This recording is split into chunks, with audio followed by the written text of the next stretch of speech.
સુરતના પ્રવાસ સ્થળ એવા ડુમ્મસ દરિયા કિનારે વધુ સુવિધાઓ ઊભી કરાઈ રહી છે. દરિયાના મોજા સામે મોજે મોજ અને મુંબઈ તથા ગોવાના દરિયા કિનારા જેવી મજા ડુમ્મસમાં સહેલાણીઓને મળશે.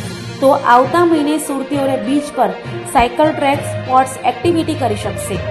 સુરતના પ્રવાસન સ્થળ પર ડુમ્મસ દરિયા કિનારો એ પ્રવાસીઓ માટે મોટું આકર્ષણનું કેન્દ્ર છે, જેને વધુ આકર્ષક બનાવવા માટે કામ થઈ રહ્યું છે. સુરત મ્યુનિસિપલ કોર્પોરેશન દ્વારા ડુમ્મસ સી ફેસ ડેવલપમેન્ટ પ્રોજેક્ટનું નિર્માણ કરવામાં આવી રહ્યું છે. ડુમ્મસ સી ફેસ 1 અને 2 ની મોટાભાગની કામગીરી પૂર્ણ થવા આવી છે.